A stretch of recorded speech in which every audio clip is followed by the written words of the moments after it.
Flashback 4.4 Troubled Exit at the Cultist Pub and Shop. Our pub infiltration seemed to have gone smoothly. That is, until we got outside and on the roof. There were shadowy figures of people moving about in the alleyway below, and there were several parked vehicles that were not there when we had arriven. Parked along the two streets adjacent to the corner pub and curio shop, and this two-story building where we were. We peered below from behind the demon imp statues that had lined the rooftop perimeter, as apparent watchers and guardians to the roof. People were everywhere down below. They were in the alleys, directly below us. They were in the street side. We were surrounded. Deputy Taylor said quickly and relatively quietly, but audibly enough so that we could all hear, "There must have been a silent alarm after all." She pointed toward a row of stone demon imp statues along the perimeter of the old guardhouse, which, as we've said, was now the Cultist Pub and Curio Shop, where we were on top. The deputy ordered the team in a low but firm voice, "On the ground, now, prone. Take cover behind those statues. No knives yet. Up here, without combat training, you could still hurt yourself, as much as you might hurt the enemy." Taylor emphasized with intense and strangely comforting eyes, "Stay low, out of sight. I will handle it. We will get out of this. Stay cool." It was nice to hear the confidence in the deputy's voice, but it felt a little optimistic to me. I had counted at least 5 cars and well over a dozen people. There was a person at least per car, I figured, and there were visibly people near the cars, as well as those walking about. And those walking about were paired up. They were looking around the alley and the streets. They clearly knew there were intruders and they were going to find them. They searched loudly. They were not trying to be secretive. They did not care if whoever intruded knew they were there. They were talking in adrenaline-filled, elevated, loud voices, which worked in our favor. We could hear much of what they were saying whenever they were below us. I heard some critical phrases spoken loud enough to hear echo from the alley up to us in the rooftop.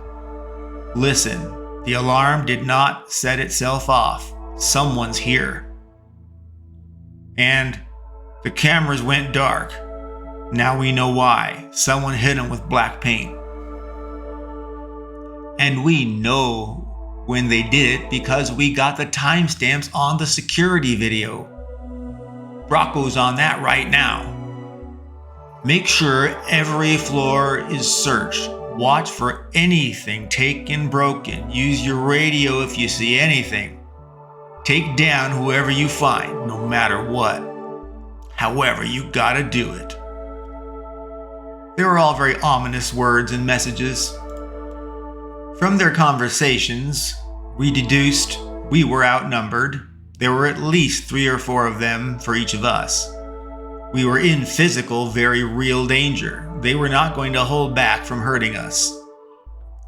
They were connected via radios, so we had to assume that engaging one person would escalate quickly to engaging everyone. Radios travel fast. Deputy Taylor grinned and whispered loudly to me from her demon imp statue, "Swift neutralization can prevent radio discovery. Let me handle them first. As needed, please." We further deduced the cultist leader, Rocco McDema, was inside right now reviewing security footage. We also could conclude they knew nothing about us, so far. Bob started saying aloud, almost uncontrollably, "No, no, no, no, not like this, not this soon." He started trailing off and then spiked with a mild trill, "Deputy, got a plan? You got a plan, right? Deputy, you got a plan?" Bob's voice was escalating quickly into sheer panic.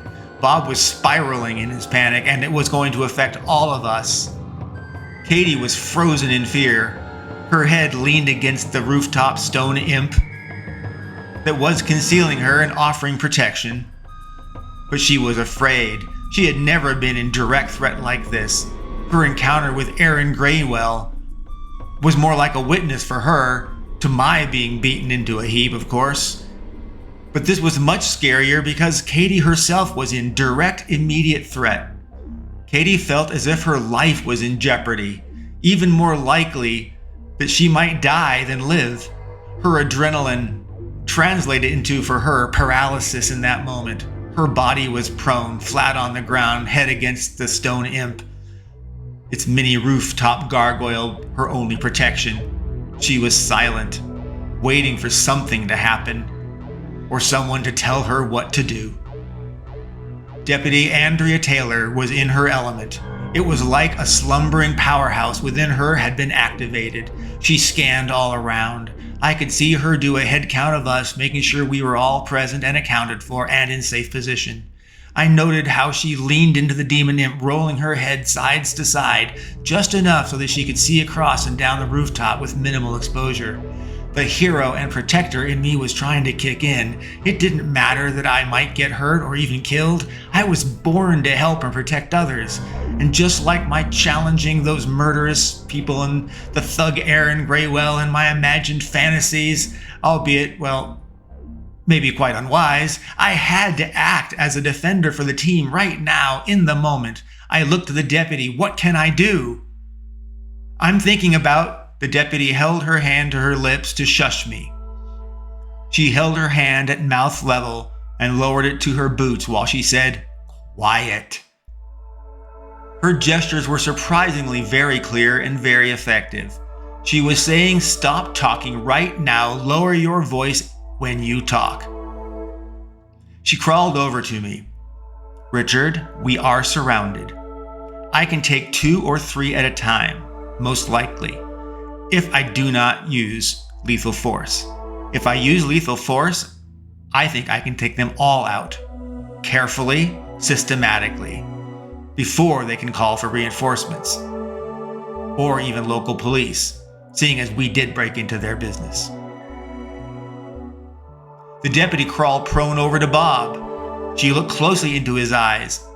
"Bob, calm down, find your safe place, and shut up. You're going to get us all killed by freaking out like that. It's going to be okay." It was curious to me. Deputy Taylor seemed to think telling Bob to calm down was all that had to be done to reduce his emotional meltdown. If only that were true of emotions and psychological issues. Well, her words did not penetrate the storm of panic in Bob's frontal cortex. He was freaking out. And nothing was going to end his panic except a change in circumstances, a reset through emotional trust, time passing, or some shock and awe nuke and pave event. We did not have time for any mitigation for Bob's panic, except for trust. I rolled over to Bob. "We need you, man. Bob, we're here for each other. You're my friend. I will not let anything happen to you. We're a team. God won't let us fail. We're on God's mission, God's quest. We can't fail, Bob. Besides, we'll be fine. We're up here. They're down there.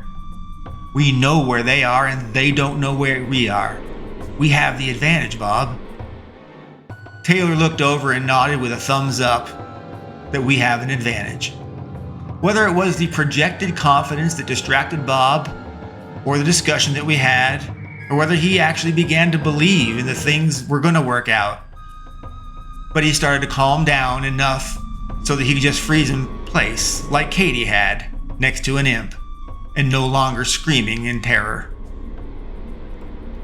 Deputy Taylor summarized her plan. "Listen, this will work. We just need to get out of here. We don't want to fight anyone. They are not well trained, I can tell. They're civilians that are pretending to be soldiers.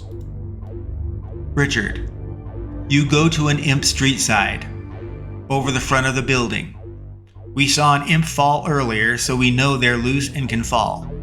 When I gesture a push shove, you push that imp with all your might. It needs to fall and smash loudly to draw the attention of most of the search groups.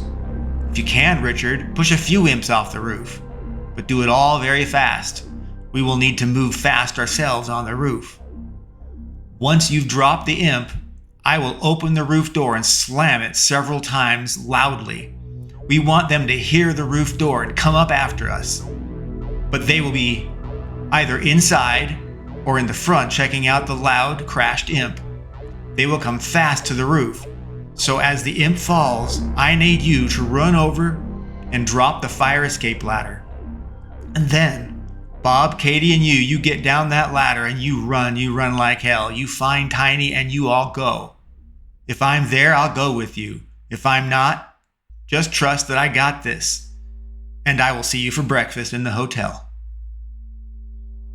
It was intimidating and very scary, but I could not think of a better plan.